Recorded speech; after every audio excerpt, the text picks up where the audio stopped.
Oh hey, this is Red Nitro Gaming and I will giving you my output thoughts of Forza Horizon 3 in every single detail as I can try to produce out of my mouth, and it will be with 5 parts of the videos. And number 1 would be cars, and number 2 would be location, and number 3 would be story mode, and number 4 would be DLC, and number 5 will be unicorn cars and auction house.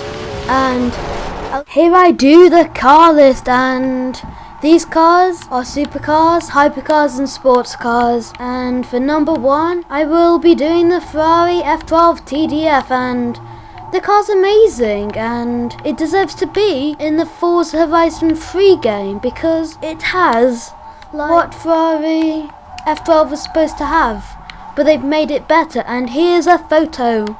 By the ways, it's time for our Lamborghini Centennial, the number 2 car that I have said. And it is literally amazing how the renderings are, but I will say I am totally pumped if they actually do the car in the game. And for number 3, it would be the McLaren 570S. And this is no ordinary McLaren because it is a awesome McLaren. But I think most McLarens these days are awesome because they don't really have taste anymore. And so I like the sports cars, and P1, don't forget.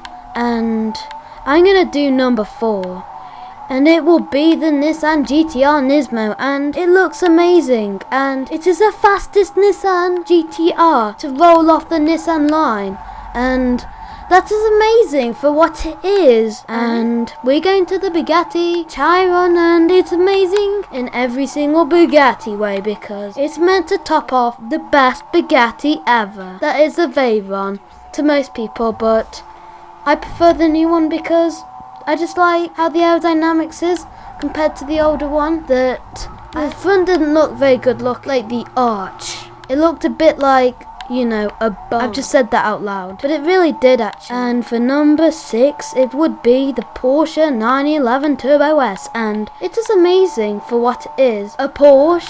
And I think Porsche's lost its mojo recently, and I think the only way that they can really bring it back is by making another great car.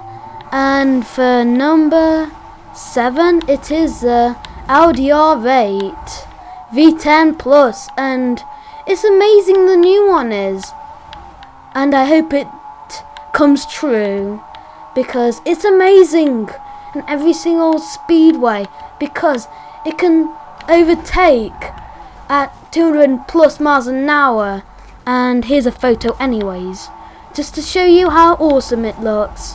And number 8 is the McLaren Mercedes SLR Sterling Moss, and it's a speedster that has attitude. And I don't think I'm going the right way, and hopefully I've just won the race like the McLaren Mercedes SLR Sterling, but they did the 2000 era to end McLaren and Mercedes. Plus, I am thinking for number 10 car, linking Hypersport, Super Sport, and it is amazing because it develops 900 brake horsepower, and it was developed by Porsche tuner Ruff, and they do really good Porsches, and I think they're now doing the Lycan Hypersport, and I think it's an official car.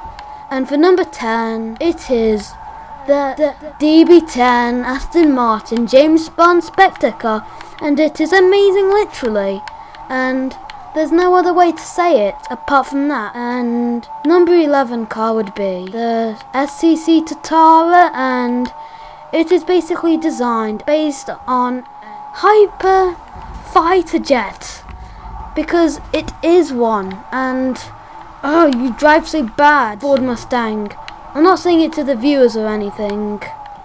And it is amazing with the Hennessy Venom GTF5. That could be its rival, and that can hit 290 I've heard, just from the rumours. And for the sake of it. Just add the Jaguar CX-75 with the Aston Martin DB10. That's all I really want, because it's the James Bond Spectre bundle. You get that. And the Chevrolet Camaro. Plus that is amazing. The new one is, and I have to admit, it has got to be better than the older one that I wouldn't have thought of, the original one.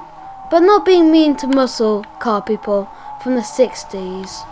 It's just that I thought, fact, I just like small pony cars because they're good anyways. And we go to the final car, the GTA Spano facelift, and it is amazing. Smiley face, and here I am coming off the motorway, and it is a facelift version anyways, because it looks way more aggressive and it's more powerful and everything.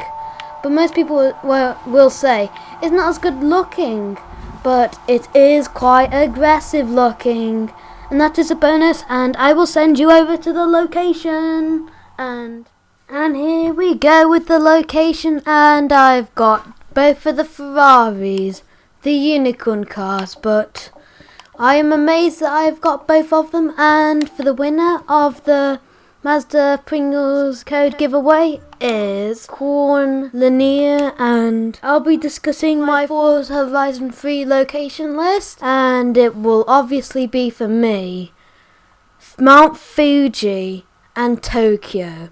And if Forza can have like a huge map for Forza Horizon 3 spanning over Japan, it would be amazing. And I will start doing videos from my new iPad in the future, but that will be in the next 6 months. And the reason why I'm doing less videos is because why do lots if you can do like once every like Tuesday, Friday, Saturday and Friday.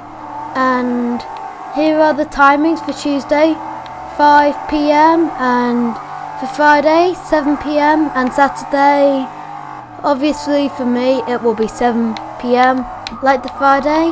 And the reason why Tuesday is like 5 PM is because it doesn't make any sense having it really late. And let me get to the locations and area. Hopefully they should have like an auction house where you can just drive up to and watch the bids go up, and you can bid at the same time, and you can spectate whilst people are doing it. And that would be amazing if Forza do that. I'll be like over the moon. And for the garage, they should have it a bit further, like in Tokyo is the showroom for like the sports cars and supercars and hypercars and JDMs and everything. So they should have like a huge car store. Literally, it would be quite amazing. And they should have like little bits of car showrooms like supercar, hypercar and muscle car and JDMs even, and it will be quite fun. Plus a auto tune store where you can get your own tunes there, and a front spoiler modification body shop store where you can just have fun there and enjoy upgrading your car to absolute perfection. But that's what experience I would like to see. And I won't like the game, I would love the game. Seriously. And for one last thing that Forza should do is make the game a bit more open for like the off-road areas in Japan. And you know, the snowy bits, like on the mountains and everything. And it'd be like a bit of a challenge. And here we are going to DLCs and units. And now we're heading to DLCs. And hey Lexus, Do you want to race? Because I do. And I'll be explaining how I would like the DLC to work. And I think really the DLCs should be way bigger. Like, at least a bit better. Because I think, really, recently, they haven't really thought of the DLCs. Like Forza 6, like, there's one with the McLaren, but the McLaren was good. And the others were, like, ugly cars. Seriously. There was a Plymouth Prowler that looked as ugly as can be. And I know Forza is saying we're trying to have every car just for the fans.